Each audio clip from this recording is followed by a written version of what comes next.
a thrilling story of redemption, love, passion, and new beginnings. She was hired to organize the papers of a reclusive millionaire, but ended up unearthing her own mother's past.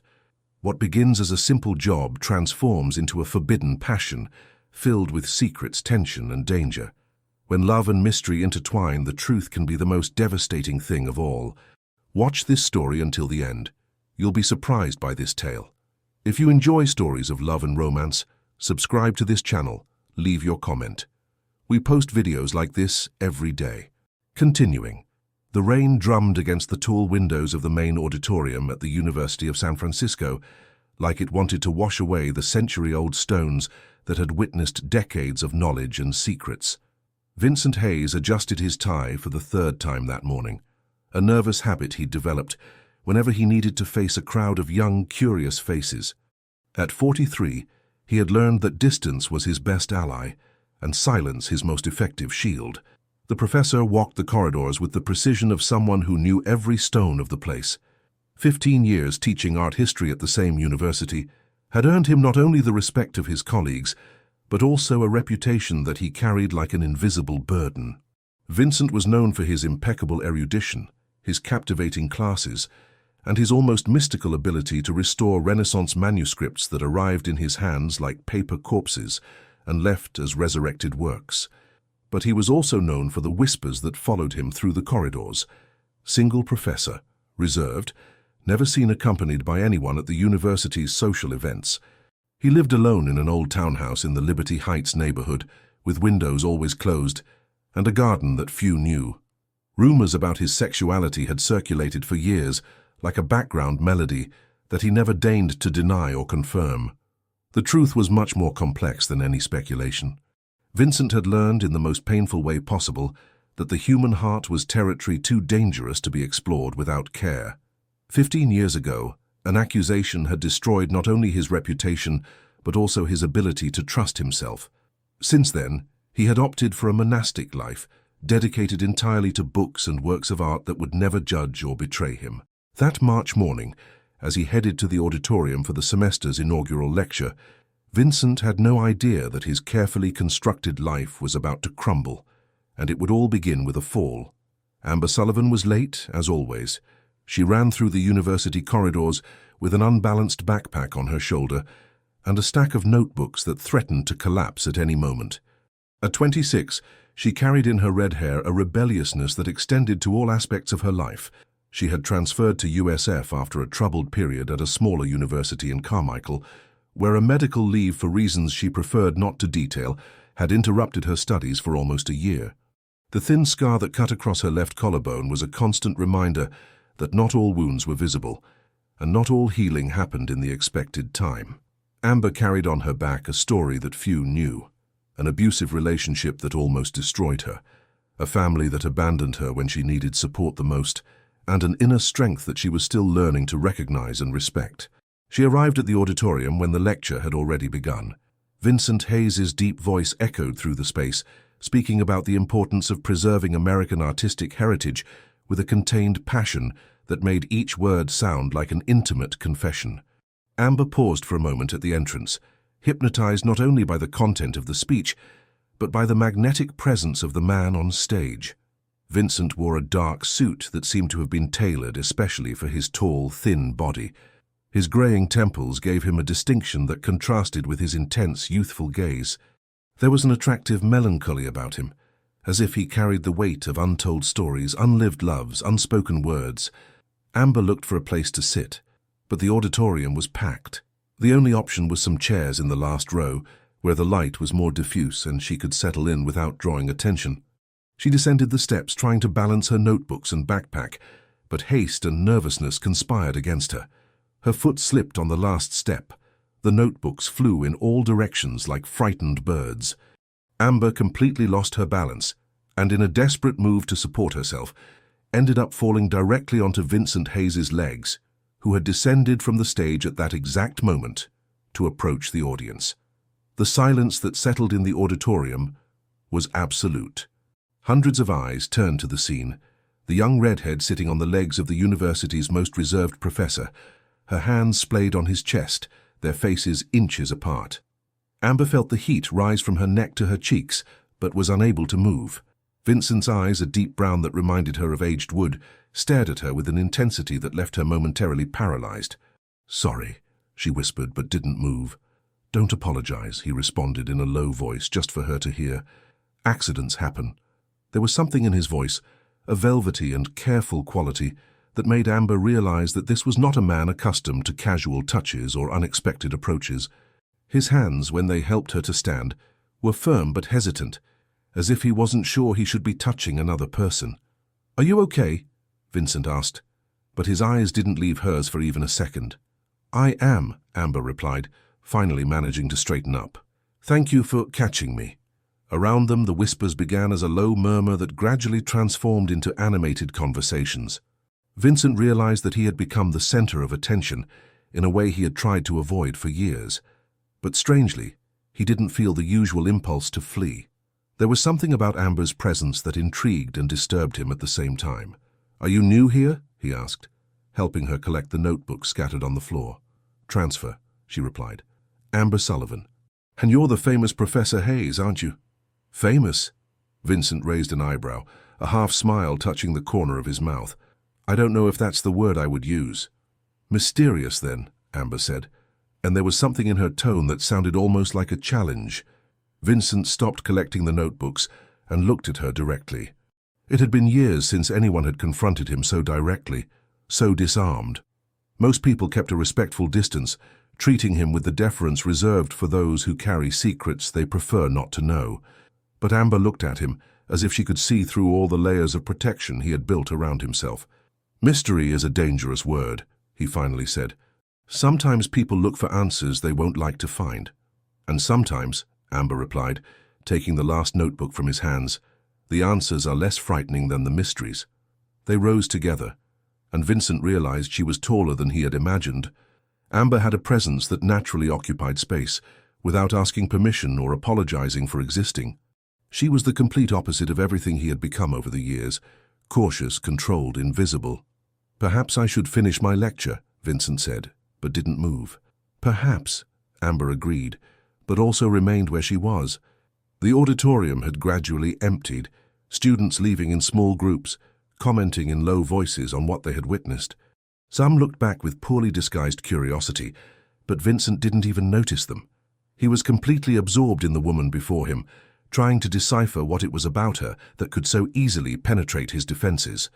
"Will you be taking any of my courses?" he asked, though he knew he shouldn't prolong this conversation. "Contemporary American art history," Amber replied. "On Wednesdays, isn't it?" "On Wednesdays," he confirmed. "It's an intense course not everyone can keep up." "I'm not like most people," Amber said, and there was something in her voice that sounded like both a promise and a warning. Vincent knew he should step away at that moment. He should politely say goodbye, return to his ordered and safe life, forget the green eyes that seemed to see more than they should. But instead, he heard himself saying, "Then we'll see each other on Wednesday, Miss Sullivan." "We'll see each other," she confirmed, and there was something in the way she said his name that made Vincent feel a shiver run down his spine. Amber left the auditorium without looking back, but Vincent remained there for several minutes, trying to understand what had just happened. For 15 years he had lived in a glass dome, observing life happening around him without effectively participating in it. He was a spectator of his own existence, safe but sterile, protected but deeply lonely. In those few minutes with Amber, something had changed. A crack had formed in the dome, and he could feel the fresh air entering, bringing with it possibilities that he had long renounced. In the days that followed, Vincent found himself thinking about Amber with a frequency that disturbed him. He tried to concentrate on his restorations, immersing himself in the ancient manuscripts that had always been his refuge, but her green eyes appeared between the yellowed pages like a persistent mirage. Amber, in turn, discovered that she couldn't stop thinking about the art history professor. There was something about him that aroused her curiosity in an almost obsessive way. It wasn't just his distinctive appearance or his impeccable academic reputation. It was something deeper, a sense of recognition, as if she had found someone who, like her, carried invisible wounds. She began to ask discreet questions about him. She discovered that Vincent was considered one of the greatest specialists in Renaissance art in North America, that he had studied at European universities before returning to the United States, that he lived alone and was notoriously reserved about his personal life. Rumors about his sexuality were always mentioned in whispers, but Amber realized that no one was sure of anything. Vincent was an enigma that everyone respected but few understood. The following Wednesday, Amber arrived at the Contemporary American Art History class 15 minutes early. She chose a seat in the third row where she could observe Vincent without being too obvious. When he entered the room wearing another impeccable suit and carrying a worn leather folder that seemed to have decades of existence, she felt her heart accelerate inexplicably. The class was a revelation. Vincent spoke about art with a contained passion that transformed each word into poetry. He didn't just teach about artistic movements and techniques, he managed to convey the soul of the works, making students see beyond colors and forms. Amber found herself completely absorbed, not only by the content, but by the way he transformed when talking about his passion. During the class, their gazes crossed several times. Vincent tried to maintain professorial formality, but Amber perceived that he was aware of her presence in a way that went beyond the normal relationship between professor and student. There was a subtle tension in the air, an electric current that neither of them knew how to handle. At the end of the class, Amber remained in her seat while the other students left. Vincent organized his papers meticulously, clearly buying time. "Professor Hayes," she said when they were alone in the room. "Amber," he replied, and the way he said her name made her realize that he had thought about her as much as she had thought about him. "I wanted to apologize again for the incident at the auditorium." "There's no need," Vincent said, closing the folder carefully. "As I said, accidents happen." "But it wasn't really an accident, was it?" Amber asked, taking a step toward his desk. "I was nervous, paying attention to your voice instead of where I was stepping." Vincent looked at her with surprise. Few students had the courage to be so direct with him, especially about personal matters. "My voice?" he asked. "You have a way of speaking that captures attention," Amber said, feeling her cheeks warm. "It's as if each word is carefully chosen." "Perhaps because they are," Vincent replied, and there was something in his voice that sounded more intimate than professional. They remained in silence for a moment, the weight of the admission hanging between them like an unspoken confession. Vincent knew he should keep the boundaries well defined, that this conversation was approaching dangerous territory. But there was something about Amber that made him want to lower his guard, even knowing the risks. "Do you have plans for lunch?" he heard himself asking. Surprising himself, Amber looked at him with wide eyes. "Are you inviting me to lunch?" "I'm suggesting that we continue our discussion about American art in a less formal environment," Vincent corrected, trying to maintain a professorial tone that sounded forced even to his own ears. "Of course," Amber said, a smile touching the corners of her mouth. "It would be educational." They left the university together, walking through the tree-lined streets that surrounded the campus. Vincent suggested a small restaurant he had frequented for years, a discreet place where he knew the owner and where the chances of encountering other professors or students were minimal. During lunch, the conversation flowed surprisingly naturally. Amber talked about her transfer, vaguely mentioning that she had needed time to resolve personal issues. Vincent didn't press for details, recognizing in himself the need for privacy. He, in turn, talked about his restorations, about the satisfaction of giving life back to works that seemed lost forever. "It must be amazing," Amber said, "to be able to save something that everyone thought was destroyed forever." "Sometimes," Vincent replied, "the things that seem most damaged are the ones that have the most stories to tell." There was a depth to his words that made Amber realize that he wasn't just talking about ancient manuscripts. She studied his face, noticing the small lines around his eyes that spoke of years of contained smiles, the subtle tension in his jaw that suggested unspoken words. "And you?" Vincent asked. "What brought you to art history?" Amber hesitated for a moment. "I think it's the idea that art can survive anything. Wars, revolutions, time. But it still manages to touch people centuries after it was created. There's something eternal in that." "You speak like someone who understands about survival," Vincent observed gently. "We all survive something," Amber replied, and there was a maturity in her voice that contrasted with her apparent youth. When they finished lunch, Vincent insisted on paying the bill, ignoring Amber's protests.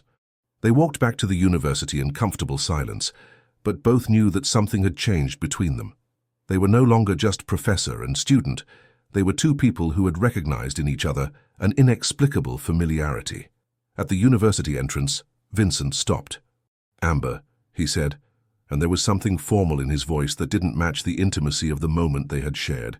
"I need you to understand that I'm not a simple man to know.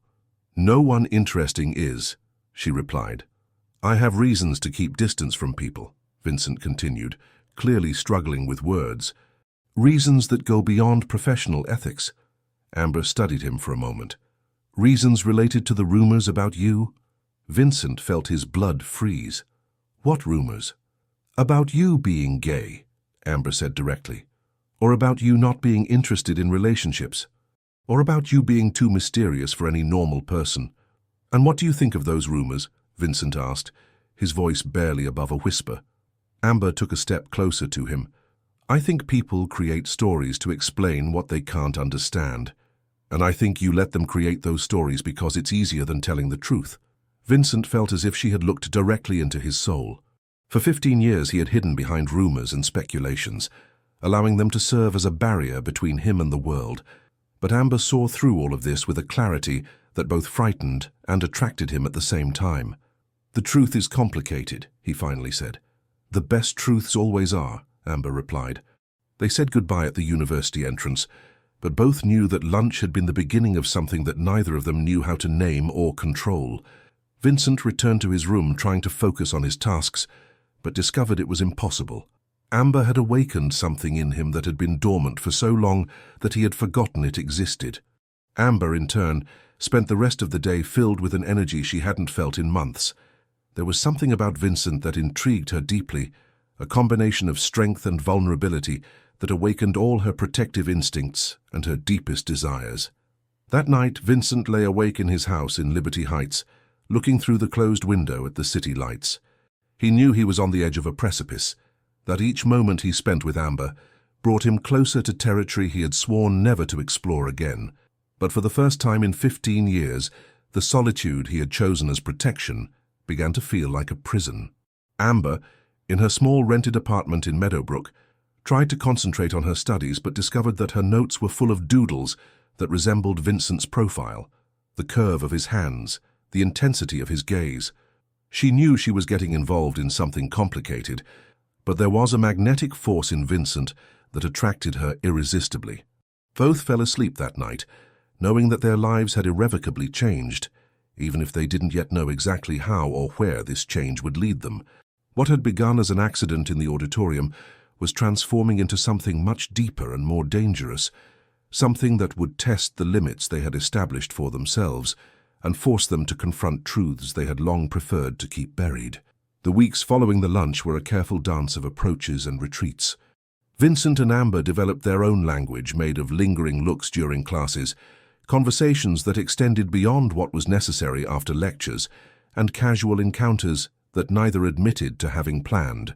The university became a stage where they played the roles of professor and student, but behind the scenes, something much more complex and dangerous was fermenting. Vincent discovered that Amber had a habit of staying in the library until late, always at the same table on the 3rd floor, surrounded by books on American art and notebooks covered with notes and drawings. He began to extend his own work hours, finding excuses to pass by the library in the late afternoon. He never approached directly but chose a strategic table from where he could observe her without being noticed. Amber, in turn, had discovered that Vincent frequented a small cafe near the university every Monday and Thursday, always at 5:30 in the afternoon, always alone. She began to appear there, ordering a cappuccino and pretending to read, but actually studying every detail of him. The way he held his cup, how his eyebrows furrowed when he read something that intrigued him, how his long fingers turned the pages of the books he always carried with him. It was on a rainy Thursday in April that the dance finally came to an end. Amber had been in the cafe for 20 minutes when Vincent entered, shaking the rain from his dark coat. She pretended not to notice him, keeping her eyes fixed on the open book in front of her, but her heart raced when he passed by her table. To her surprise, Vincent stopped. "May I?" he asked, indicating the empty chair across from her. Amber looked up, feigning surprise. "Professor Hayes, of course, please feel free." Vincent sat down with the contained elegance that she had learned to admire. He ordered a black coffee from the waiter and remained silent for a few moments, watching the rain hit the foggy window pane. "Do you come here often?" he finally asked. "Sometimes," Amber lied. "The environment is quiet for studying."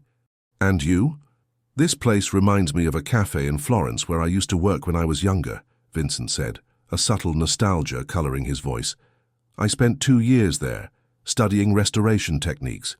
"What was it like?" Amber asked, genuinely curious. Vincent smiled, and she realized it was the first time she had seen him truly smile. "Chaotic. Wonderful. I was arrogant enough to think I knew everything about art, and humble enough to realize I knew nothing." "And what did you learn there?" "That each work of art carries the fingerprints of everyone who touched it," Vincent said, his hands enveloping the coffee cup. "Not just the original artist, but all the restorers, collectors, even the thieves who stole it over the centuries. Each layer tells a story." Amber watched him speak, noticing how his eyes came alive when he touched on subjects that passionate him. "Do you miss that time?" Vincent hesitated before answering. "I miss the person I was at that time. More fearless." "What happened to make you change?" The question hung in the air between them like dense smoke. Vincent remained motionless, his expression gradually closing. Amber realized she had touched on forbidden territory, but instead of retreating, she leaned slightly forward. "Sorry," she said softly. "I didn't mean to be invasive." "You weren't invasive," Vincent replied, but his voice sounded distant. "It's just a long story." "I have time," Amber said. Vincent looked at her directly for the first time since he had sat down. There was something in her green eyes that completely disarmed him, a combination of curiosity and compassion that made him want to tell everything, even knowing he shouldn't. "Not all stories have happy endings," he said. "Not all stories have ended," Amber replied. The silence that followed was loaded with an almost palpable intensity. Vincent felt as if he were on the edge of an abyss, knowing that one misstep could destroy the careful balance he had built over the years. But there was something about Amber that made him want to jump. "Do you like music?" he suddenly asked, completely changing the direction of the conversation. Amber blinked, surprised by the sudden change. "I do. I play piano, actually." "Do you play well?" "Depends on what you consider well," Amber said, a smile playing at the corners of her mouth. "I'm technically competent, but I tend to improvise." "Improvise how?" "I add notes that shouldn't be there. I change the rhythm when I think the music is too predictable. My piano teacher used to say I had angel hands and a rebel heart." Vincent smiled again, and Amber felt something warm in her chest. "I'd like to hear you play someday." "Do you like classical music?" "I like music with soul," Vincent replied. For regardless of the genre, they talked for more than an hour, the conversation flowing from art to music, from travels to books, from philosophy to small details of everyday life. Amber discovered that Vincent had a vast culture, but used his knowledge generously, without pedantry. Vincent discovered that Amber had a unique way of seeing the world, finding beauty and meaning in things that most people would consider banal. When they finally got up to leave, the rain had stopped, but neither of them wanted that moment to end. "Amber," Vincent said when they reached the cafe door, "I would like to see you again. Outside the university, I mean." Amber felt her heart jump. "I would like that too. There's a concert at the City Concert Hall on Saturday, American chamber music. It would be educational." Amber smiled at the formal excuse he used to mask the personal invitation. "It would be very educational." Vincent chuckled, a sound she had never heard before and immediately wished to hear again. "So, Saturday at 8? "Saturday at 8, she confirmed. They separated on the sidewalk, Vincent heading toward the subway, and Amber walking slowly to her apartment. Both looked back once, catching each other in the act, and smiled before continuing on their way. That night, Vincent stayed up late, questioning his sanity. For 15 years, he hadn't invited anyone to a meeting that could be interpreted as romantic. He had built his entire life around the premise that it was safer to be alone than to run the risk of being misinterpreted again. But Amber was different. With her, He felt like the person he used to be before the scandal that changed everything. Amber, in turn, spent the entire night thinking about Vincent's smile, the way his voice got deeper when he talked about important things, the way he looked at her as if she were a work of art he was trying to decipher. There was something about him that awakened all her deepest instincts, a mixture of physical attraction and intellectual curiosity that she had never experienced before. Saturday arrived accompanied by an anxiety that neither of them expected. Vincent changed clothes 3 times before leaving home, finally opting for a navy blue suit that enhanced his eyes. Amber tried on 5 different dresses before choosing a simple but elegant black one that highlighted her red hair and the delicate scar on her collarbone. They met at the entrance of the city concert hall. Vincent arrived first and stood watching the people climbing the theater stairs until he saw Amber approaching. She walked with a natural confidence that made people turn to look at her, but her eyes were fixed only on him. "You look beautiful," Vincent said when she approached, and there was something in his voice that sounded more intimate than anything he had said before. "Thank you," Amber replied, feeling her cheeks warm. "You also look impeccable." They climbed the stairs together, Vincent placing his hand on her back to guide her, a protective gesture that made Amber feel butterflies in her stomach. Inside the theater, he led her to boxes on the 2nd floor, places with a perfect view of the stage but relatively private. "How did you get these seats?" Amber asked, impressed. "I regularly contribute to the theater," Vincent said, looking slightly embarrassed. "It's a way to support American culture." During the first movement of the concert, they were absorbed in the music, but Amber couldn't ignore Vincent's presence beside her. She could feel the heat emanating from his body, the subtle scent of his aftershave mixed with the smell of leather from his folder. When the music became particularly emotional, she looked at him and saw silent tears streaming down his face. Without thinking, Amber reached out and gently touched his face, wiping away a tear with her thumb. Vincent closed his eyes at the touch, tilting his face slightly toward her hand. It was a moment of such intense intimacy that both completely forgot where they were. When Vincent opened his eyes and met hers, something fundamental changed between them. The tension that had been growing for weeks finally crystallized into something tangible and impossible to ignore. During the intermission, they went to the foyer without saying a word. Vincent bought 2 glasses of champagne, and they found a quiet corner where they could talk without being overheard. "The music moves you deeply," Amber observed. "Music is the only art that cannot lie," Vincent said, his voice still affected by emotion.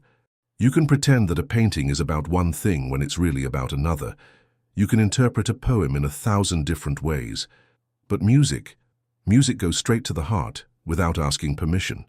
"Like you did with me," Amber said before she could stop herself. Vincent looked at her with surprise. "What do you mean?" "You went straight to my heart without asking permission," she said, feeling vulnerable but determined to be honest. Vincent remained motionless, the champagne glass forgotten in his hand. "Amber, I know this is complicated," she quickly continued. "I know there are rules, that you're my professor, that there's an age difference, that you have issues you prefer not to discuss. But I can't pretend I don't feel anything."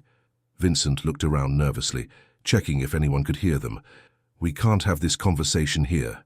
"Then where can we have it?" Vincent hesitated. "At my house, after the concert." Amber felt her heart jump. "Are you sure?" "No," Vincent said honestly. "But I need you to understand some things about me before anything." The second half of the concert passed like a blur. Both were too absorbed in their own thoughts to concentrate on the music. Vincent questioned his decision every second, knowing that he was about to cross a line he had sworn never to cross again. Amber tried to control her anxiety, wondering what Vincent wanted her to know about him. After the concert, they walked in silence through the streets of downtown San Francisco until they reached Vincent's townhouse in Liberty Heights. It was an old house, well preserved, with a discreet facade that revealed nothing about its interior. Vincent opened the door and led her inside. Amber was impressed with what she saw. The house was a private museum, with walls covered in old paintings, shelves full of rare books, carefully restored period furniture. There was a grand piano in the corner of the main room, covered with handwritten sheet music. "Do you play?" Amber asked, indicating the piano. "A little," Vincent said modestly. "It's more for company," Amber walked to the piano and experimentally touched a few keys. The sound was perfect, the instrument obviously well cared for and tuned. "Play something," Vincent asked. Amber sat on the bench and began to play a Chopin piece, but as she had said, she added her own variations, subtly changing the melody here and there. Vincent was fascinated not only by her technical skill, but by the way she transformed the music into something personal, something unique. When she finished, Vincent approached the piano. "You're right. You have angel hands and a rebel heart." "And you?" Amber asked, rising from the bench. "What kind of heart do you have?" Vincent remained motionless, the weight of the question echoing between them. "A cautious heart. A heart that has learned that sometimes it's better to feel nothing than to risk feeling too much." "And now?" Amber asked, taking a step toward him. "What is your heart feeling now?" Vincent looked into her eyes, and Amber saw in them a vulnerability that he rarely showed. "Fear," he said honestly, "and desire, and a confusion that I haven't felt in 15 years. 15 years is a long time to feel nothing," Amber said softly. 15 years ago, something happened that completely changed the way I view relationships," Vincent said, moving slightly away from her. "I was accused of having an inappropriate relationship with a student." Amber felt as if she had been punched in the stomach. "And was it true?" "No," Vincent said immediately. "I mean, not in the way it was presented. I fell in love with a student, that's true, but I never touched him, never took advantage of my position of power, never did anything inappropriate, but appearances were enough to almost destroy my career." Amber processed the information slowly. "What happened?" Vincent walked to the window, looking at the dark street outside. His name was Ryan. He was in his final year doing his thesis on Baroque art. He was brilliant, passionate about art, and I fell in love with him. Completely.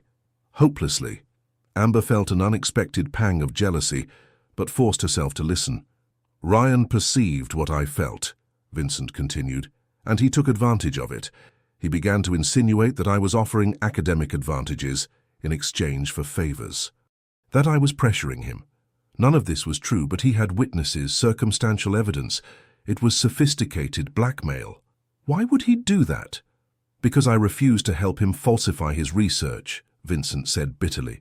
"He had plagiarized significant parts of his thesis from an obscure author, and when I discovered it, I confronted him.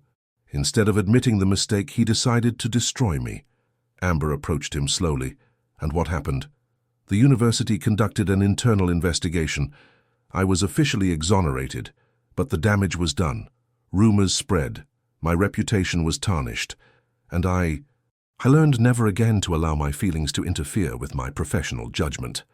"Vincent," Amber said softly, touching his arm, "that was 15 years ago.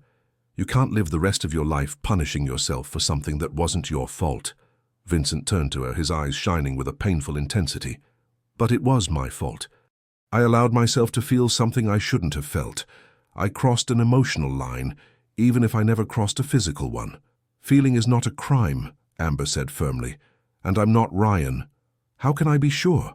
Vincent asked, his voice almost a whisper. "How can I be sure I'm not making the same mistake again?" Amber took another step toward him, now so close she could feel his breath.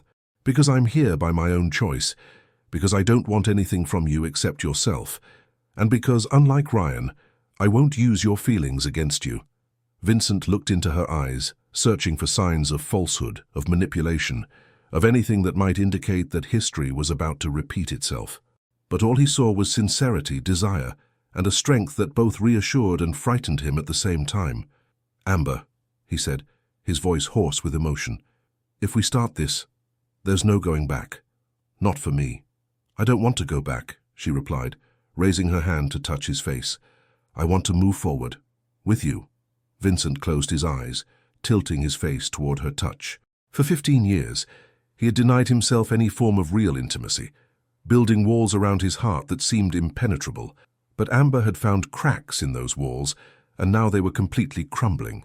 When he opened his eyes, he found Amber watching him with an expression of tenderness and determination that made something inside him definitively let go. Without saying a word, he bent his head and kissed her.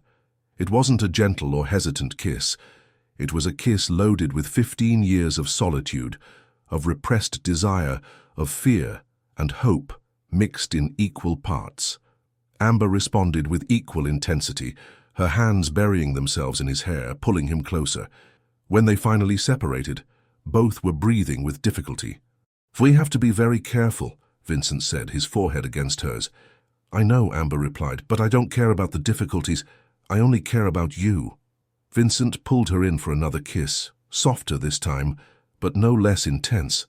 For the first time in 15 years, he allowed himself to believe that perhaps, just perhaps, he deserved to be happy again. And at that moment, with Amber in his arms and her perfume completely enveloping him, happiness seemed not only possible but inevitable. What began as a kiss in Vincent's living room transformed into a web of secret encounters that defied all the limits that both had established for themselves. In the weeks that followed that night in the Liberty Heights townhouse, Vincent and Amber created their own language, made of subtle codes and clandestine meetings that left them in a constant state of anticipation and desire. The art history classes became a theater of barely disguised sexual tension. Amber always sat in the same place, third row to the left, where she could observe Vincent without being too obvious. He, in turn, had developed the habit of walking around the room during explanations, always passing too close to her desk, letting his fingers accidentally brush against her shoulder when he leaned over to answer a question from another student. The other students noticed the chemistry between them, but interpreted it in different ways. Some thought the professor was more demanding of Amber, others that she had become his favorite. No one imagined that, under the table, their hands met in furtive touches that left them trembling for the rest of the class. Vincent had established strict rules for their meetings. Never at the university outside of class hours, never in places where they could be seen together for too long, always with plausible excuses in case they were questioned. Amber agreed with the precautions, but secretly delighted in the intensity that danger added to their relationship. Their encounters happened at Vincent's townhouse, always after nightfall, always with Amber arriving and leaving at different times to avoid arousing suspicion from the neighbors. She had memorized every detail of that house, the creak of the third floorboard on the staircase, the scent of lavender that emanated from the old closets, the way moonlight filtered through the heavy curtains of Vincent's bedroom. Because yes, they had progressed to the bedroom. The first time happened 3 weeks after the concert. Amber had arrived tense, frustrated with an argument she had had with another professor about her unconventional approach in a paper on contemporary art. Vincent found her sitting at the piano, playing a melancholy version of a Gershwin song, her hands sliding over the keys with a sadness that broke his heart. "What happened?" he asked, sitting beside her on the piano bench. "Professor Mitchell called me a rebel without a cause in front of the entire class," Amber said, continuing to play without looking at him. "He said my interpretation of Mark Rothko's work was juvenile and provocative." Vincent felt anger growing in his chest. Mitchell is a conservative idiot who can't see beyond his own prejudices. "But he's right in a way," Amber said, finally stopping playing and looking at Vincent. "I am rebellious. I question everything. I can't simply accept things as they are." "And why should you?" Vincent asked, turning on the bench to face her completely. "Art exists to question, to provoke, to make people think. If everyone simply accepted things as they are, we'd still be painting only saints and nobles." Amber smiled for the first time since she'd arrived. "Do you really believe that?" "I believe in you," Vincent said, raising his hand to brush a strand of hair from her face. "I believe in your vision, your passion, your ability to see beauty where others see only disorder." The kiss that followed was different from the previous ones. There was no desperate urgency or nervous hesitation. There was a mature tenderness, a mutual acceptance that spoke of something much deeper than physical attraction. When they separated, Vincent rested his forehead against hers. "Amber," he whispered, "I don't know where this is going anymore." "Neither do I," she replied, "but I don't want to stop to find out." He picked her up in his arms at that moment, something that surprised both of them with the naturalness of the gesture. Amber buried her face in his neck, inhaling the perfume that had become familiar and comforting. Vincent carried her upstairs, to the bedroom that no one else had stepped into in 15 years. The bedroom was like the rest of the house, elegant, full of history, but with an atmosphere of solitude that Amber immediately wanted to dispel. The bed was wide, covered with white linen sheets and an old quilt that seemed to have been inherited from past generations. Small but exquisite paintings decorated the walls, and a worn leather armchair sat next to the window, with a stack of books always present beside it. Vincent gently deposited her on the edge of the bed, kneeling in front of her to be at the height of her eyes. "Are you sure?" he asked, his hands finding hers. "I'm sure I want you," Amber replied. "I'm sure I trust you. I'm sure I don't care about the consequences." "But I care," Vincent said, his voice loaded with emotion. "I care about you, about your future, about your safety. If someone finds out—" Amber silenced him by placing her fingers on his lips. "No one will find out, and even if they do, I don't care." "Amber." "Vincent," she interrupted, "for 15 years you've lived in fear. For 3 years I've lived in fear. I don't want to be afraid anymore. I want to live with you." The mention of the 3 years intrigued Vincent. Amber rarely talked about her past before transferring to USF, and he had respected her privacy, just as she respected his. But now, in the intimacy of that moment, he felt he needed to know more. 3 years of fear of what? He asked gently. Amber hesitated for a moment, then sighed. "Of an ex-boyfriend who wouldn't accept the end of the relationship, who followed me, threatened me, made me feel like I was his property. The scar on my collarbone," she touched the spot automatically, "was his gift." Vincent felt a cold fury take over his body. "He hurt you? Tried to kill me one night when I said I would never go back to him," Amber said with a calmness that contrasted with the gravity of her words. "That's why I transferred universities. That's why the medical leave. I had to rebuild my entire life." Vincent rose from his kneeling position and sat beside her on the bed, pulling her into his arms. "My God, Amber, why didn't you tell me before?" "For the same reason you took so long to tell me about Ryan," she replied, nestling against his chest. "Some wounds are difficult to show to people you love." The word hung between them like a whispered confession. Vincent felt his heart accelerate. They had danced around that word for weeks, but finally hearing it said aloud changed something fundamental between them. "You love me?" he asked, his voice barely above a whisper. "I love you," Amber confirmed, turning in his arms to look into his eyes. "I love you in a way I didn't know it was possible to love someone. You make me feel safe and wild at the same time." Vincent kissed her with an intensity that surprised them both. It was a kiss loaded with relief, with gratitude, with a love that had been repressed for too long. When they separated, he rested his forehead against hers. "I love you too," he said. "I love you so much it scares me." What happened next was natural and inevitable. They undressed slowly, exploring each other's bodies with the reverence of those who have finally found their home. Vincent traced with his fingers every mark on Amber's skin, including the scar she tried so hard to hide, kissing it as if he could erase the pain it represented.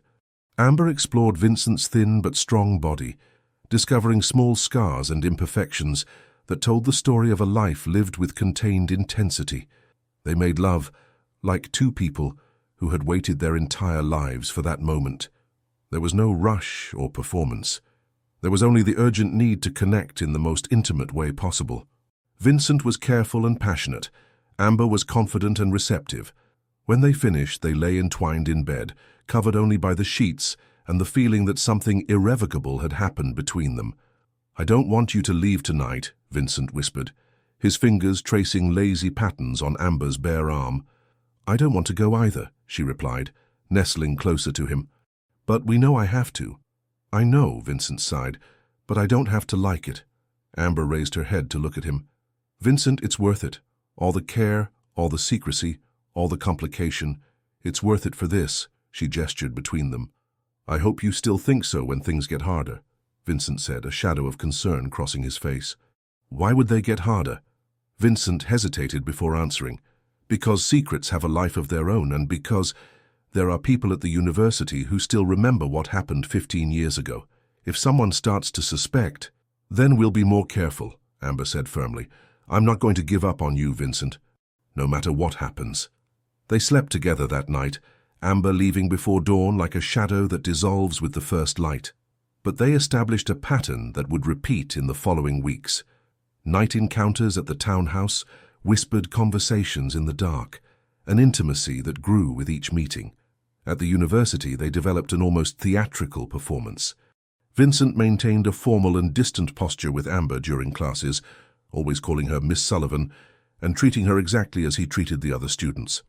Amber, in turn, asked pertinent questions but never tried to monopolize his attention, keeping herself on the thin line between academic engagement and student indifference. But the looks they exchanged were loaded with meaning. A raised eyebrow from Vincent when Amber made a particularly insightful observation. An almost imperceptible smile from Amber when he explained a concept they had discussed in the intimacy of his home. Small gestures that to casual observers seemed like normal interactions between professor and student, but that for them were declarations of love whispered in code. It was during one of these classes that Amber noticed something that deeply disturbed her. Professor Mitchell, the same one who had criticized her paper on Mark Rothko, was present in the room. It wasn't uncommon for professors to visit each other's classes, but there was something in the way Mitchell observed Vincent that put Amber on alert. His eyes followed each movement of the professor, each interaction with the students, as if he were looking for something specific. When Vincent approached her row to answer a question from a colleague, Amber noticed that Mitchell paid special attention to the interaction. Nothing inappropriate happened. Vincent maintained the standard professional distance, but Amber saw something in Mitchell's eyes that chilled her. Suspicion. After class, she waited for all the other students to leave before approaching Vincent, who was organizing his papers with his usual precision. "Professor Hayes," she said aloud in case anyone was still nearby, "could you clarify a doubt about the neoclassical period?" Vincent looked up at her, immediately realizing from her tense expression that something was wrong. "Of course, Miss Sullivan," he replied in the same formal tone. "What is your doubt?" Amber approached his desk, pretending to consult her notes.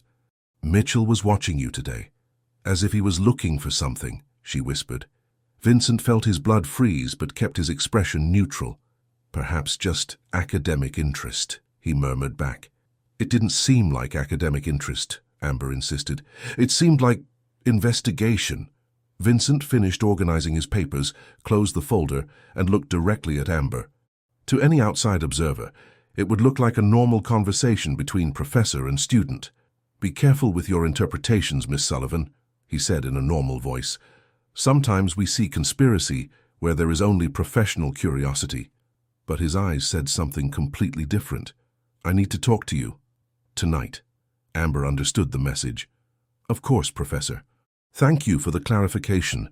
That night, Amber arrived at Vincent's townhouse earlier than usual, finding him pacing back and forth in the living room, clearly agitated. "Tell me exactly what you observed," he said, as soon as she entered. Amber described in detail Mitchell's behavior, how he had observed each of Vincent's movements, how his eyes narrowed when Vincent approached the students. "Mitchell was one of those who pushed hardest for my dismissal 15 years ago," Vincent said after she finished. "He always believed that where there's smoke, there's fire. If he's beginning to suspect—" "Suspect what?" Amber asked, though she already knew the answer. "That I haven't learned anything from the previous scandal. That I'm repeating the same mistakes." Vincent ran his hand through his hair, messing it up. "Amber, maybe we should stop, at least until the end of the semester." "No," Amber said immediately. "We're not going to stop, because a bitter professor is seeing ghosts where they don't exist." "You don't understand," Vincent said, turning to her with a desperate expression. "If Mitchell starts an investigation, if he brings up the Ryan case again, my career is over, and yours too." Amber approached him, placing her hands on his chest. "Then we'll be more careful, more discreet, but we're not going to hide as if we're doing something wrong." "But we are," Vincent said bitterly. "I am your professor. There are rules. Rules created by people who have never truly fallen in love," Amber interrupted. "Vincent, you're not abusing any position. I'm not a manipulable child. We're two adults who love each other." Vincent looked into her eyes, searching for any sign of doubt or regret. All he saw was determination and love. "If we're discovered," he began. "If we're discovered, we'll face it together," Amber said firmly. "But I'm not going to give up what we have because of fear." Vincent pulled her into his arms, burying his face in her hair. "You're much braver than I am. Or much more stubborn," Amber said, provoking a reluctant smile from him. They made love that night with an almost desperate intensity, as if they wanted to engrave each touch, each whisper, each moment in memory, in case it was the last. But when they awoke the following morning, entwined in the golden light filtering through the curtains, both knew that no matter how many obstacles arose, they couldn't stay away from each other.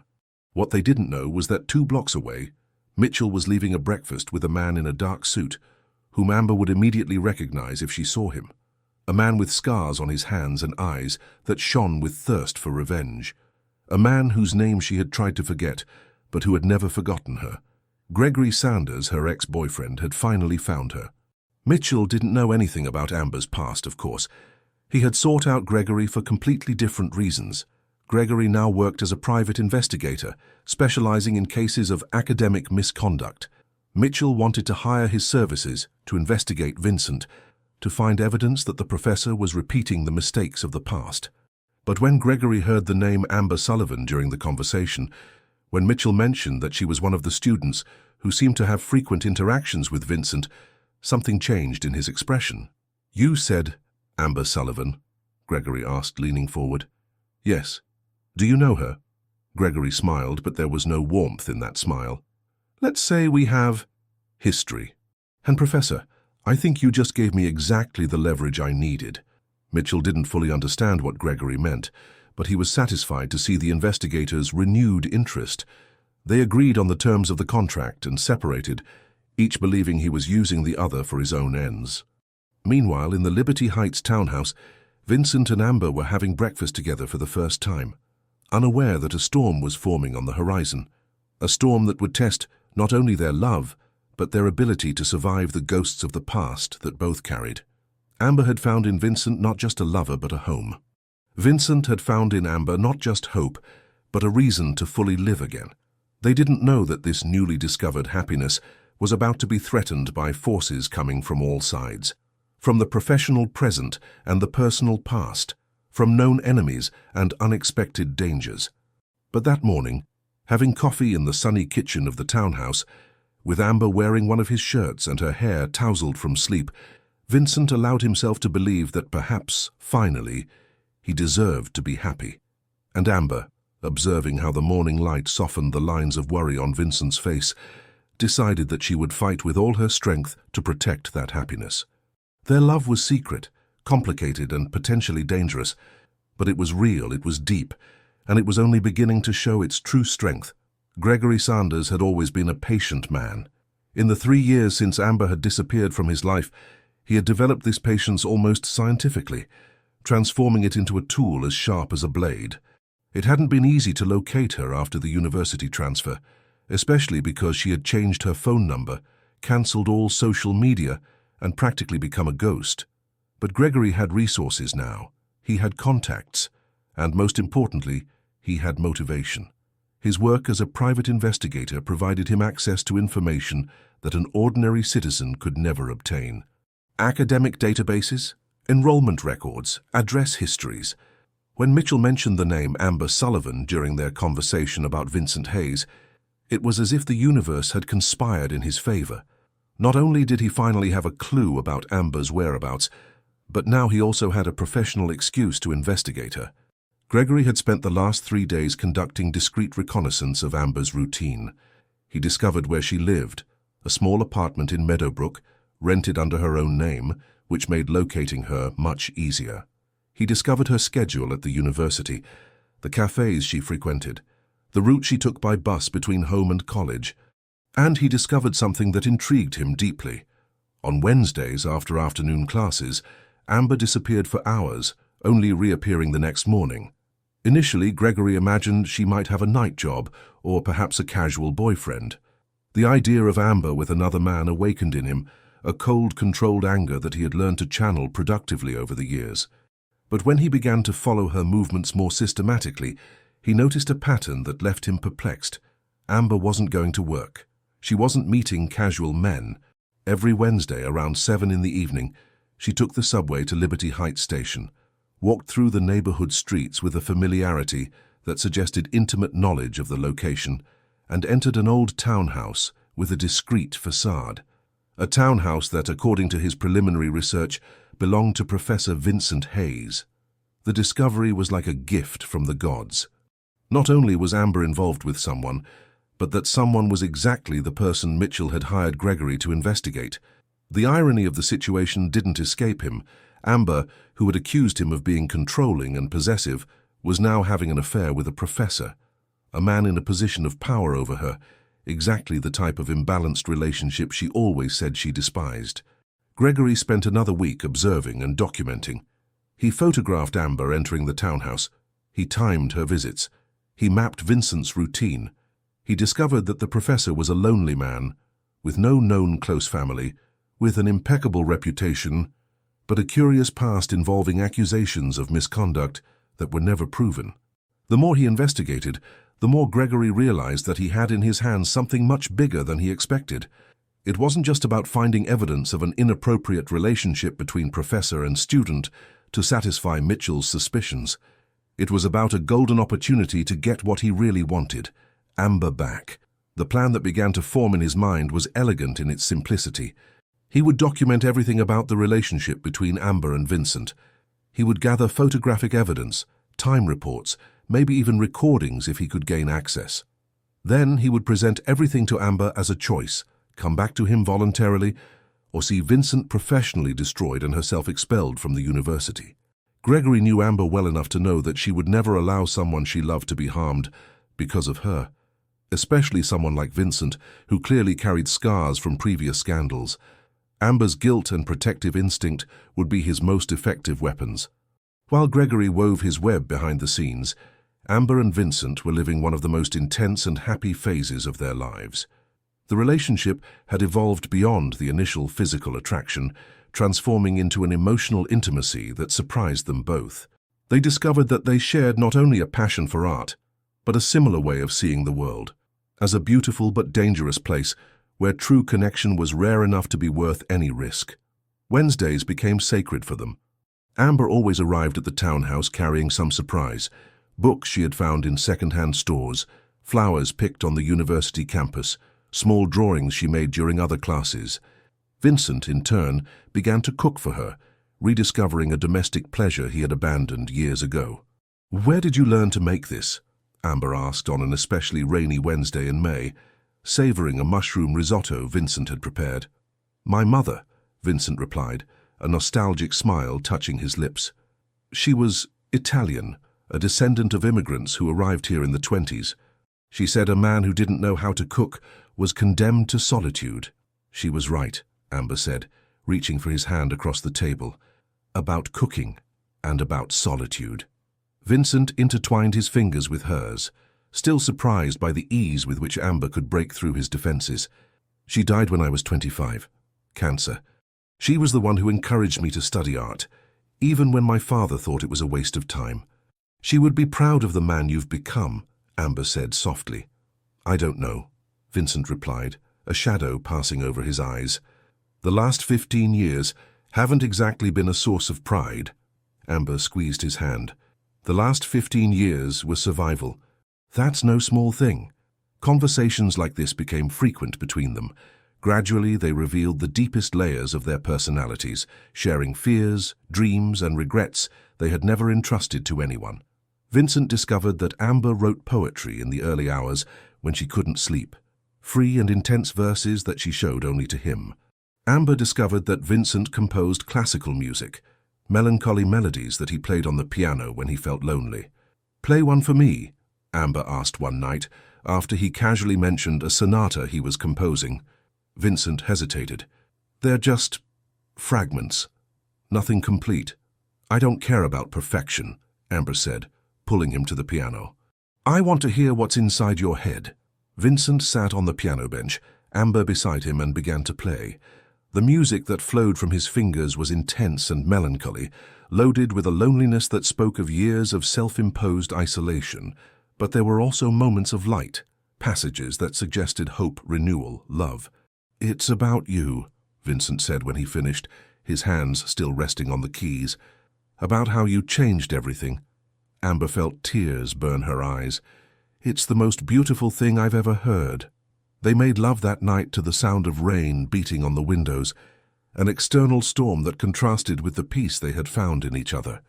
Afterward, they stayed awake talking until dawn, planning a future that both knew was uncertain, but in which they wanted to believe. "What will happen when the semester ends?" Amber asked, her head resting on Vincent's bare chest. "Officially, you will no longer be my student," Vincent replied, his fingers tracing soft patterns on her arm. "The university rules won't apply in the same way." "And unofficially?" Vincent sighed. "Unofficially, it will still be complicated. I will still be a professor at the university. You will still be a student. There will be gossip, questions about when the relationship began." "Are you having regrets?" Amber asked, raising her head to look at him. "About the relationship?" "Never," Vincent replied immediately. "About the complications every day." Amber leaned in to kiss him. "Then we'll deal with the complications when they appear." What they didn't know was that the complications were already closer than they imagined. At the university, Mitchell had intensified his surveillance of Vincent. Not in an obvious way, he was too experienced for that, but with the meticulous persistence of someone who had found a cause. He began to appear in Vincent's classes more frequently, always with plausible excuses: interest in academic collaboration, curriculum discussions, administrative issues. Mitchell observed each interaction between Vincent and his students, looking for signs of favoritism or impropriety. He paid special attention to the female students, noting which ones received more attention, which ones asked more questions, which ones remained in the room after classes. Amber was definitely on his list of suspects, not only because of the initial observation, but because she stood out naturally. She was one of the most participative students, asked intelligent questions, demonstrated a knowledge about art that went beyond what was expected for someone in her academic position. For a malicious observer like Mitchell, this prominence could easily be interpreted as the result of special attention from the professor. What really caught Mitchell's attention was a seemingly innocent incident he witnessed on a Thursday afternoon. Vincent was explaining restoration techniques for Renaissance frescoes, using slides that showed details of damaged works and then restored ones. At one point in the presentation, the projector developed technical problems, leaving Vincent temporarily without visual resources. "While we try to resolve the technical problem," Vincent said to the class, "perhaps we can discuss the ethical implications of restoration. When a work is 70% destroyed, how much of the restoration is recovery and how much is recreation?" Amber raised her hand. "Professor, wouldn't it be like a palimpsest? Layers of time and intervention that overlap, creating a work that is simultaneously ancient and new?" Vincent smiled, a smile that lasted a fraction of a second longer than it should. "Excellent analogy, Miss Sullivan. The idea of the palimpsest applied to restoration is fascinating. Can you elaborate?" What followed was a brilliant discussion between professor and student, with Amber demonstrating a knowledge that impressed even her colleagues. Vincent, in turn, seemed genuinely enchanted with her observations, building on her ideas in a way that created an almost collaborative dynamic. For most observers, it was just an excellent academic interaction. For Mitchell, it was evidence. There was something in the way Vincent looked at Amber, in the attention he dedicated to her words, in the intellectual chemistry between them that exceeded the normal limits of the professor-student relationship. Mitchell left the class certain that his suspicions were correct. There was something happening between Vincent Hayes and Amber Sullivan. Now it was a matter of proving it. That same afternoon, Mitchell called Gregory Sanders to update on the progress of the investigation.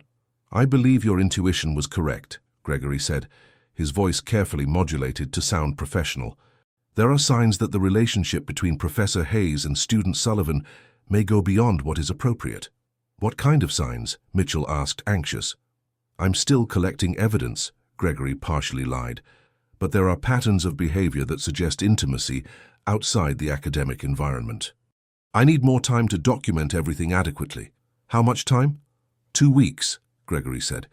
"Maybe less if I can accelerate certain observations." Mitchell agreed, satisfied to hear that his suspicions had foundation. He hung up the phone with no idea that he had just given Gregory official authorization to systematically harass Amber. Gregory spent the rest of the afternoon planning his next move. The purely observational investigation had given him enough information to confirm the relationship between Amber and Vincent. Now he needed something more direct, more personal. He needed to remind Amber that he still existed, still thought about her, still wanted her back. He decided to start subtly. Small signs of his presence that she would recognize, but that could be interpreted as coincidence by anyone else. Flowers left on her car windshield, books he knew she would like, casually abandoned in the cafe she frequented, photographs of places they had visited together, sent to her university address without a return address. Amber noticed the first sign on a Friday morning. She left home to go to the university and found a single red rose on the windshield of her old car. There was no card, no identification, but something about that rose made her feel a shiver of premonition. Red roses had been Gregory's trademark during their relationship. Always a single rose, never a bouquet, always left in unexpected places like a declaration of ownership. Amber tried to convince herself it was paranoia. Gregory didn't know where she lived. He had no way of knowing what car she drove. It was impossible for him to have found her after 3 years. But even trying to rationalize, she couldn't shake the feeling of being watched. The second sign came the following Monday. Amber was studying at the cafe near the university when she noticed a forgotten book on the table next to hers. It was an old edition of The Name of the Rose by Umberto Eco, exactly the book she had mentioned to Gregory as being one of her favorites years ago. Inside the front cover, someone had pasted a small photograph, Amber and Gregory embracing on a beach, smiling, clearly in love. This time there was no way to deny it. Gregory had found her. Amber felt panic rise in her throat like bile. She looked around the cafe, searching for signs of his presence, but the place was full of unfamiliar faces. Students, professors, ordinary people having coffee and lunch. None of them seemed to be paying special attention to her, but Amber knew that meant nothing. Gregory was intelligent, patient. If he was observing her, he would be discreet. With hands trembling slightly, Amber put the book in her backpack and left the cafe. She needed to talk to Vincent, but she couldn't go to his house in that state. It was too risky, too obvious. Instead, she sent a text message with a code they had established. "I need help with research on palimpsests. Can I stop by your office?" Vincent's response came in a few minutes. "Of course, I'm free until 3. Amber walked quickly to the university, looking back discreetly at every block. She didn't see anyone following her, but the feeling of being watched persisted. When she reached Vincent's office, she knocked on the door and entered quickly, closing it behind her. Vincent was sitting behind the desk, grading papers, but looked up immediately upon seeing her. One look at Amber's pale face and wide eyes was enough to make him get up and lock the door. "What happened?" he asked, approaching her. Amber took the book from her backpack with hands that visibly trembled. "He found me," she said simply. Vincent didn't need to ask who he was. He opened the book, saw the photograph, and felt a cold anger take over his body. "When?" "First rose on Friday. Found this today at the cafe," Amber explained quickly. "Vincent, if he found me, it means he knows about us. About you." Vincent held her face between his hands, forcing her to look into his eyes. "Breathe," he said calmly. "Let's think clearly." Amber tried to calm herself, but the fear was greater than reason. "You don't know Gregory. He's calculating, vindictive. If he found out about us, he'll use it against you." "Let him use it," Vincent said firmly. "I won't let you face this alone." "You don't understand," Amber said, tears beginning to stream down her face. "He almost killed me last time. And now he has you to use as leverage." Vincent pulled Amber into his arms, feeling her tremble against his chest. For 15 years he had avoided emotional complications exactly to not have to deal with situations like this. But now, with Amber in his arms and clearly terrified, he realized there was nothing he wouldn't be capable of doing to protect her. "Listen to me," he said, his voice low but firm. "We're going to my house now. We're going to think of a plan. And we're going to solve this together." Amber nodded, trying to regain control. "What if someone sees us leaving together?" "Then they'll see," Vincent said. "I don't care about the secrets anymore, Amber. So I care about you." They left the university together without hiding, without pretending casualness. Vincent placed his hand on Amber's back, a protective gesture that any observer could interpret as intimate. He had made a decision. If their relationship was going to be exposed, let it be on his terms, not those of a blackmailer. What Vincent didn't know was that Gregory had chosen that exact moment to make a visit to the university. He was standing across the street, with a camera equipped with a long lens, documenting everything. The joint departure of Amber and Vincent, the protective gesture, the obvious intimacy between them. Finally, he had everything he needed. That night, while Amber and Vincent planned how to deal with the threat of Gregory, Gregory himself was at home, printing photographs and organizing evidence. He had complete documentation of the relationship, photos of Amber entering and leaving Vincent's townhouse, images of the two together at the university, even some shots taken through the townhouse windows that showed intimate moments between them. Gregory separated the evidence into two groups. One for Mitchell, containing only the material that proved the professor-student relationship in an appropriate academic manner. Another for Amber, containing everything, including photographs that unequivocally demonstrated the physical nature of the relationship. The next morning, he would send the first group to Mitchell, officially fulfilling his contract as an investigator. Then, he would send the second group to Amber, along with a simple letter. 3 years is a long time away from you. I think we've punished ourselves enough. I'll be waiting for you at the cafe where we met, Wednesday at 8 p.m., alone. If you don't show up, Professor Hayes will receive a copy of everything in this envelope, along with a detailed letter to the university president. I'm sure you'll make the right choice. With love, G. Gregory smiled as he finished writing the letter. Finally, after 3 years of searching and planning, he would have Amber back. And if she refused to cooperate voluntarily, he would make sure she had no other choice. The letter arrived on a grey Tuesday in May, delivered personally to Amber's apartment by a courier, who disappeared before she could ask any questions. The envelope was thick, heavy, and bore only her name written in a handwriting she immediately recognized. For 3 years, Amber had tried to forget that slanted, meticulous handwriting that once filled romantic cards and now carried a veiled threat. Amber stood at the door of her apartment for several minutes, the envelope trembling in her hands. She knew the content would change everything, that once opened there would be no going back. But she also knew that delaying the inevitable would only make things worse. With fingers that could barely remain steady, she tore the seal and emptied the contents onto the coffee table in the living room. What she saw made her stomach turn. Dozens of photographs spread across the wooden surface like cards from a perverse deck. Amber and Vincent leaving the university together, her with her hand on his arm, the two clearly intimate. Amber entering the Liberty Heights townhouse, leaving early in the morning, wearing the same clothes as the night before. Images taken through the windows of Vincent's house that showed moments that should have been private. Them cooking together, her playing piano while he watched her with adoration, the two embracing on the living room sofa. The invasion of privacy was so complete, so violent, that Amber felt as if she had been physically violated.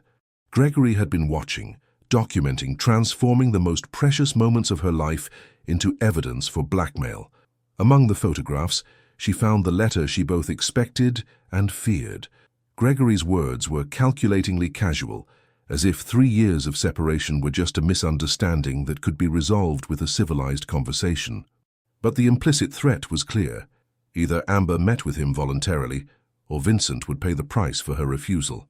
Amber let herself fall onto the sofa, surrounded by the evidence of her happiness transformed into weapons against her. She thought about calling Vincent immediately, but realized she didn't know where to begin. How to explain that her search for a new life had brought the past directly to their door. How to confess that her presence in Vincent's life was not just a blessing, but also a curse.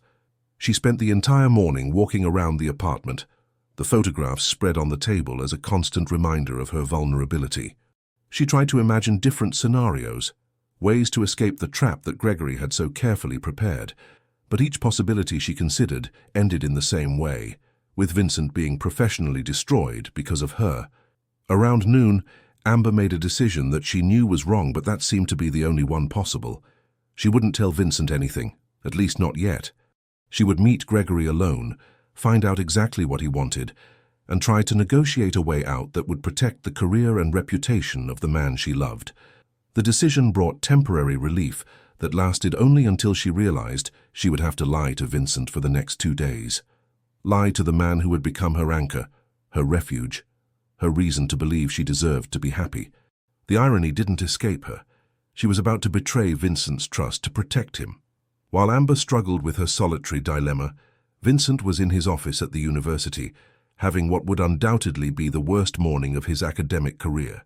Mitchell had appeared at his door at 9 in the morning, accompanied by the department coordinator and a man Vincent didn't recognize, but who introduced himself as a representative of the university administration. "Professor Hayes," Mitchell said with poorly disguised satisfaction, "we need to talk about serious issues involving your professional conduct." Vincent felt his blood freeze, but maintained his composure. "Of course. How can I help you?" The administration representative, a thin man with glasses who introduced himself as Dr. Coleman, opened a folder and spread photographs on Vincent's desk. They weren't the same explicit images that Amber had received, but they were clear enough about the nature of the relationship between professor and student.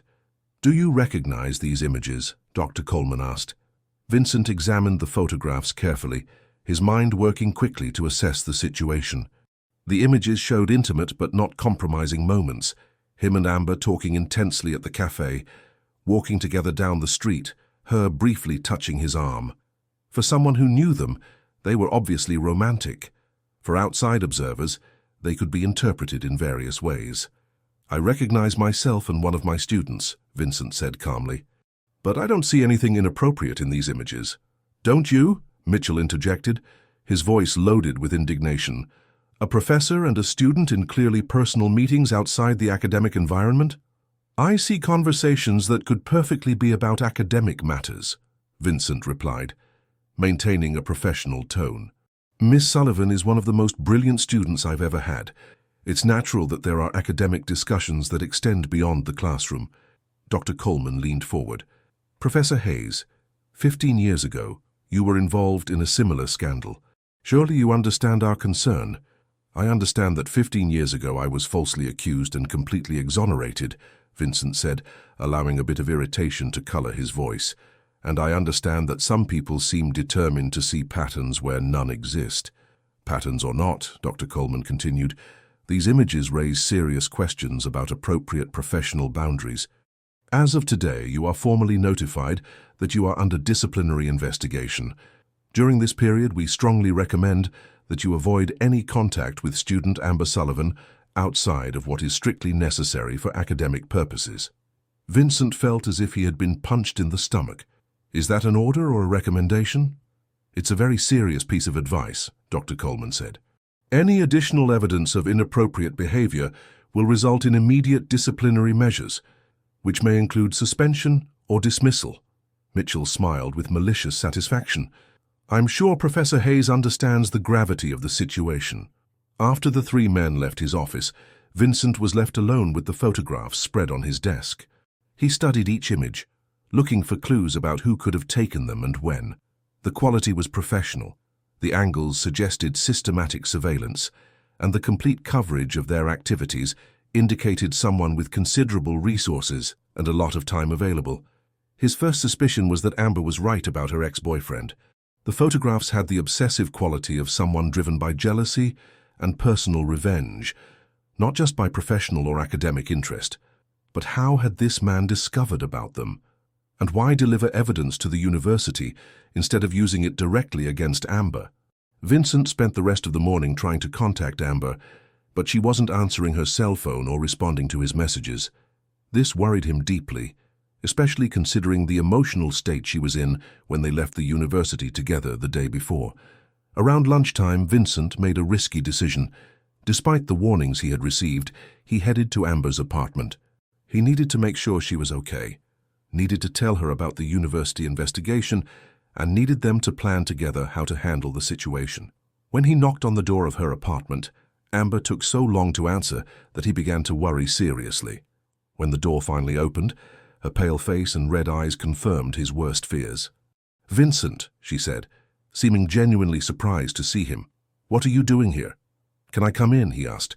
"We need to talk." Amber hesitated for a moment that lasted too long, then stepped aside to let him pass. Vincent entered the apartment and immediately noticed the photographs spread on the coffee table. They were different from those he had seen at the university. More intimate, more invasive, more explicitly compromising. "My God," he whispered, approaching the table. "Amber, where did these—" "Gregory," she said simply, her voice sounding strangely distant. "He wants to meet me." Alone, tomorrow night. Vincent turned to her, looking for signs of what she was thinking. And are you going? Amber didn't answer immediately, and that silence told Vincent everything he needed to know.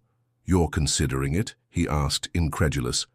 Vincent, you don't understand, Amber said, finally looking directly at him. He has evidence that can destroy your career, not just these photographs but others. He's been watching us for weeks. And you think meeting him will solve anything? I think maybe I can negotiate, Amber said, but her voice sounded uncertain even to her own ears. Convince him to leave you alone. Vincent walked to her and firmly held her shoulders. Amber, listen to me. This man already tried to kill you once. Do you really think he stopped to have a civilized conversation? I don't know, Amber said, tears beginning to stream down her face. I just know I can't let him destroy you because of me. Because of you, Vincent repeated, incredulous. Amber, I chose to be with you. I chose to take the risks. You didn't force me into anything. But I brought this into your life, Amber said, pointing to the photographs. My past, my problems, my baggage. You were safe before you met me. Vincent pulled her into his arms, feeling her tremble against his chest. I was dead before I met you, he said fiercely. Safe, perhaps, but completely dead inside. You brought me back to life. Amber moved away from him, wiping her eyes with the back of her hand. And I can take you out of life if I'm not careful now. Then let's be careful together, Vincent said. I won't let you face this alone. Vincent, Amber said, her voice gaining a firmness he didn't expect. The university already knows about us, doesn't it? Vincent hesitated, then nodded. They called me in this morning. There's a disciplinary investigation. I was advised to avoid contact with you. Amber closed her eyes, as if she had received confirmation of her worst fears. Then it's already too late.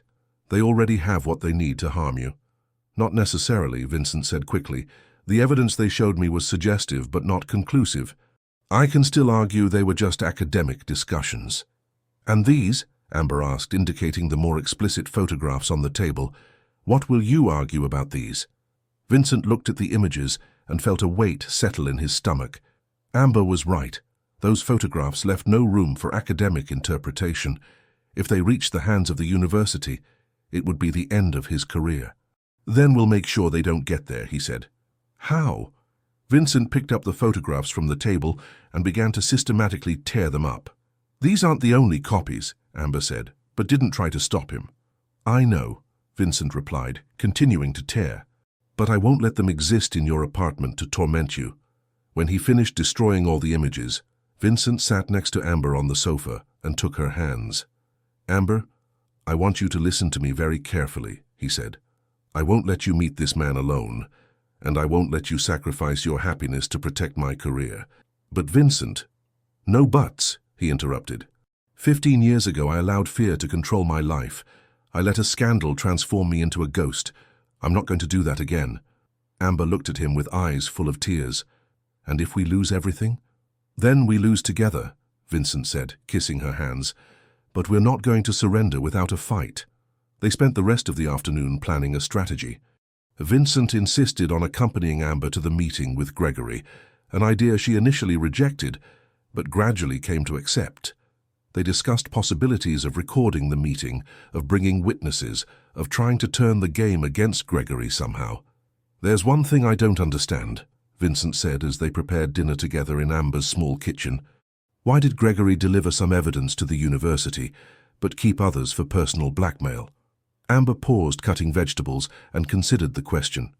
I think he's playing a double game, creating official pressure through the university while keeping the most powerful weapons for personal use. That suggests he has two objectives, Vincent said slowly. Destroying my career and getting you back.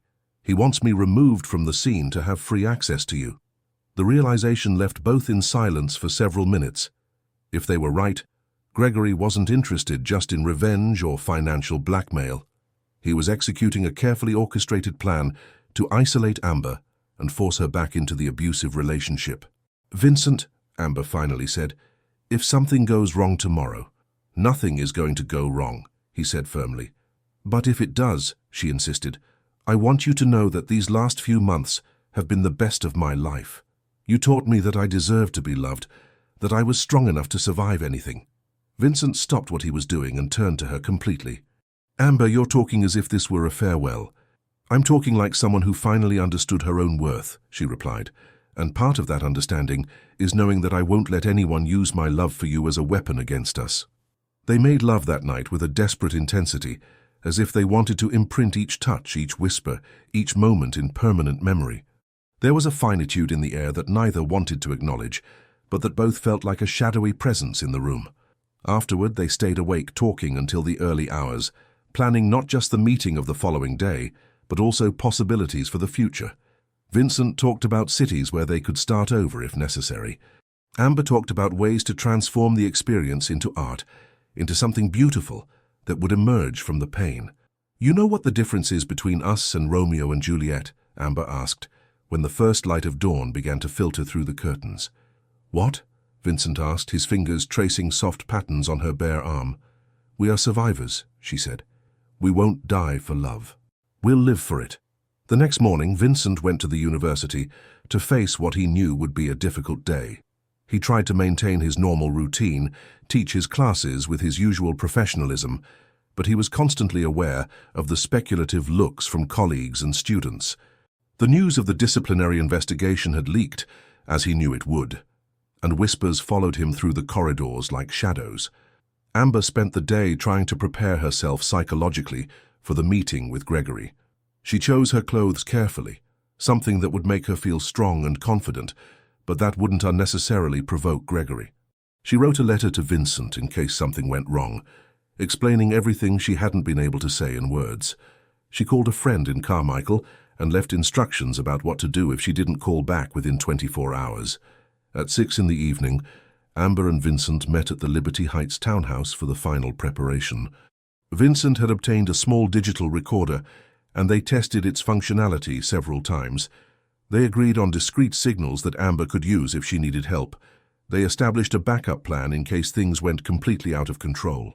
Remember, Vincent said, holding her face between his hands, you're not alone in this. I'll be there even if I can't be seen. And you remember, Amber replied, that whatever happens, we both come out of this together. I don't care what he offers or threatens. They kissed one last time before leaving for the meeting that would determine not just the future of their relationship, but possibly their very lives. Neither had any illusions about the danger they were facing. Gregory had demonstrated in the past that he was capable of extreme violence when he didn't get what he wanted, but both also knew they could no longer live under the shadow of fear. 3 years of separation had taught Amber that running from problems only delayed resolution. 15 years of isolation had taught Vincent that safety without love was just a slow way of dying. As they walked through the streets of San Francisco toward the cafe where Gregory was waiting, Amber and Vincent didn't know they were about to face not just the ghost of Amber's past, but also to discover how far they were willing to go to protect the love they had found in each other. The confrontation that awaited them would test not only their courage but also their ability to completely trust each other. And, at the end of the night, both would discover that sometimes the greatest act of love is being willing to fight for it, regardless of the consequences. The cafe where Gregory had arranged the meeting was the same place where he and Amber had met 4 years ago, when she was still an insecure student in Carmichael, and he, a charming journalist who seemed to represent everything she thought she wanted in life. The choice of location was no coincidence. Gregory had always been meticulous in his psychological games, and using places loaded with memory was one of his favorite tactics. Amber arrived 5 minutes before 8, as agreed, but Vincent was already there 15 minutes earlier, sitting at a strategic table from where he could observe all the movement without being easily noticed. The digital recorder was tested and working perfectly, hidden in a bag that Amber carried. They had rehearsed discrete signals. If she touched the necklace she wore, Vincent would intervene immediately.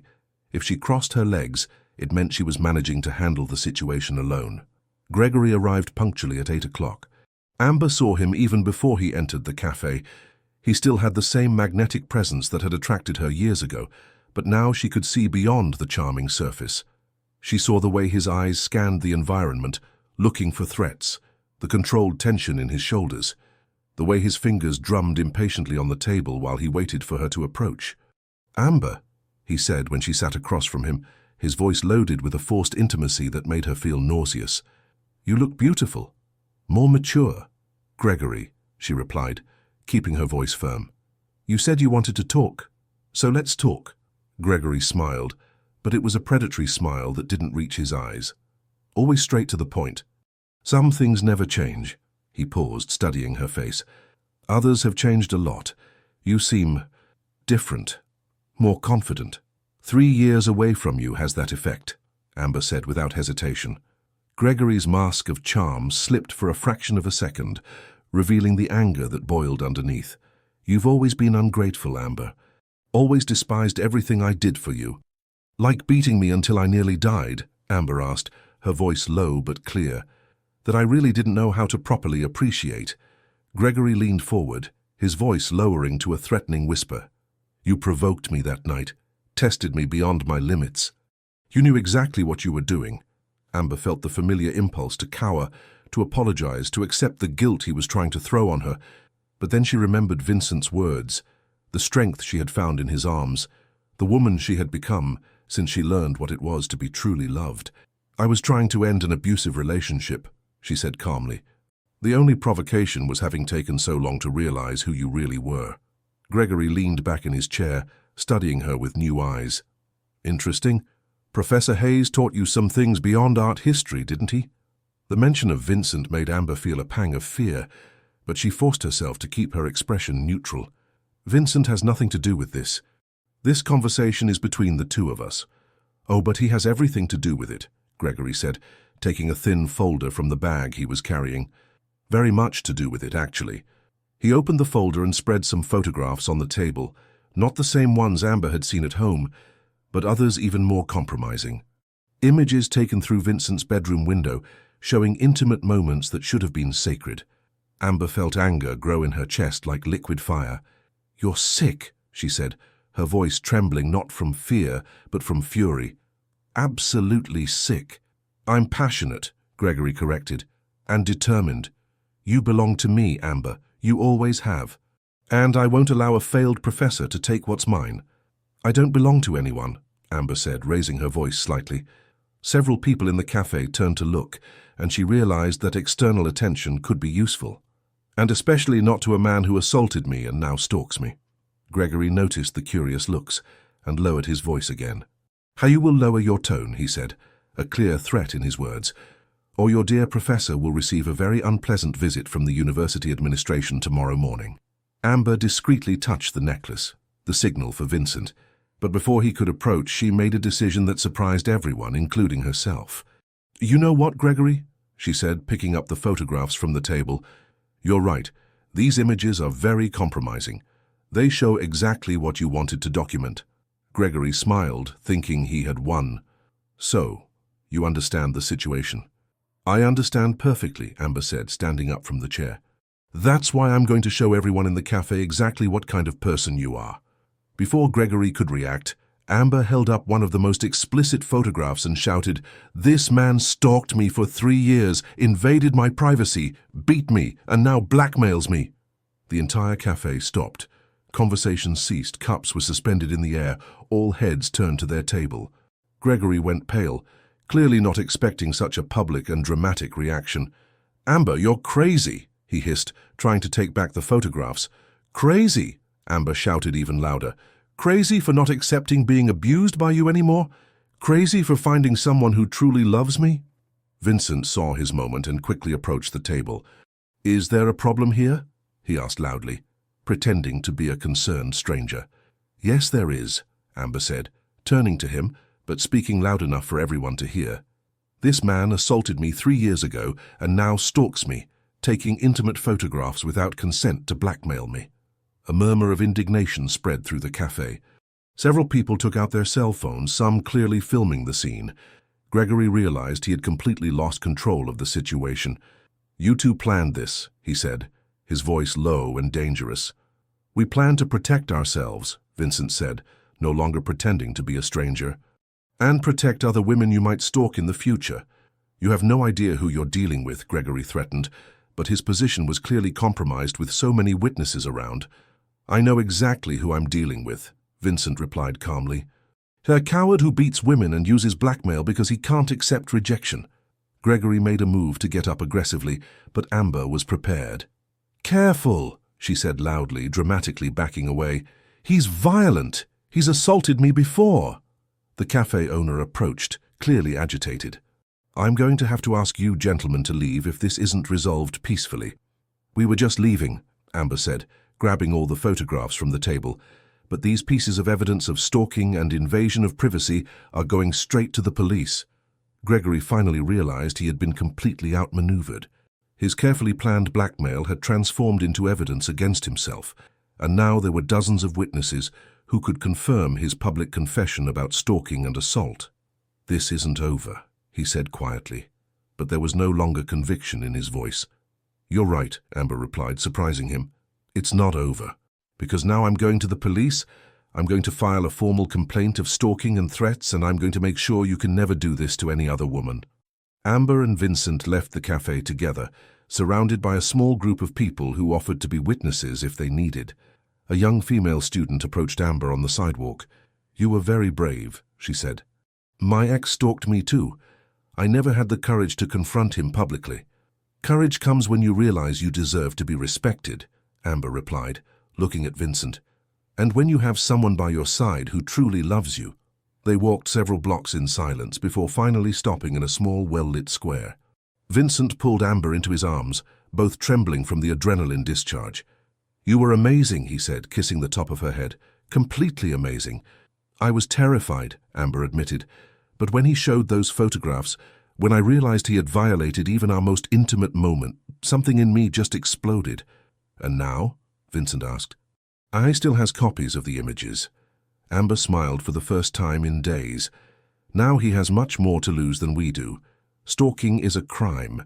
Invasion of privacy is a crime. And we have dozens of witnesses to his confessions." Vincent looked at her with renewed admiration. "When did you plan this?"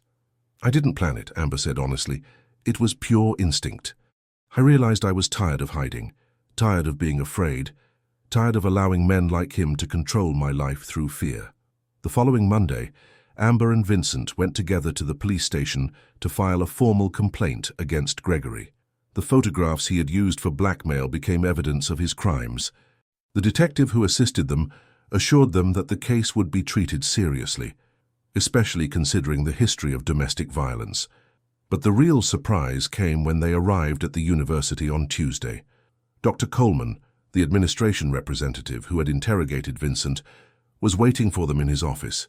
"Professor Hayes, Miss Sullivan," he said, looking embarrassed. "We need to talk."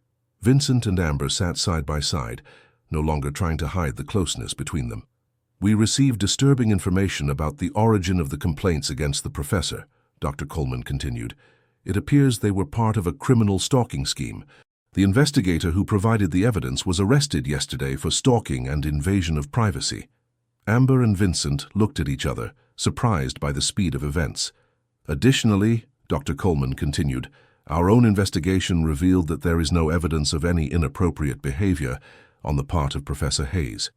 Your interactions with Miss Sullivan, although clearly personal, did not violate any university policy, especially considering that she is an adult student and that there is no direct academic dependency relationship." Vincent felt a huge weight lift from his shoulders. This means that the disciplinary investigation is officially closed," Dr. Coleman said, "and that the university would like to apologize for any embarrassment caused."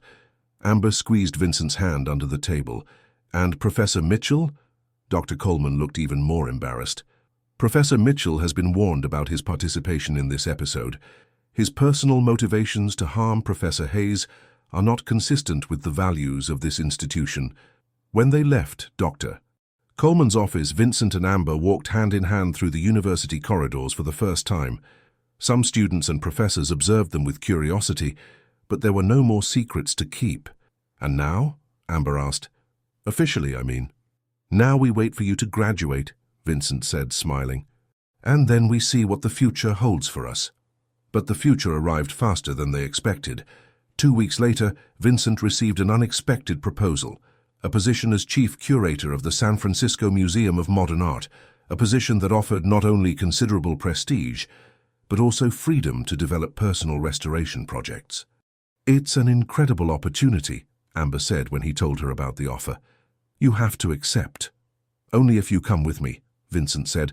"The museum has an internship program for exceptional students. With your education and talent—" Amber silenced him with a kiss. "Are you offering me a job?" "I'm offering a future," Vincent replied. Together. 6 months later, Amber graduated with honors in art history, with a thesis on the influence of contemporary American art on the preservation of cultural memory that impressed the entire examination board.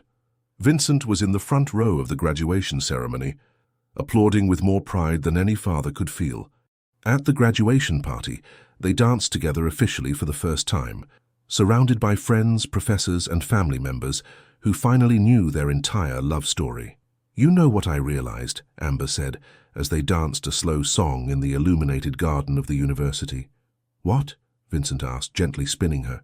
"That we both spent years punishing ourselves for things that weren't our fault. You hid yourself because of Ryan. I hid myself because of Gregory. But the truth is that we deserved to be happy all along." Vincent stopped dancing and looked into her eyes. "And now? Now we're going to make up for lost time," Amber said, smiling. "We're going to live so intensely that it will compensate for all the years of fear." 1 year later, Vincent had established himself as one of the most respected voices in the American curatorial world. His exhibitions at SF MoMA attracted crowds and enthusiastic reviews. Amber, now officially his curatorial assistant, revealed a natural talent for discovering young artists and creating connections between classical and contemporary art. More importantly, they had created a life together that neither had imagined possible.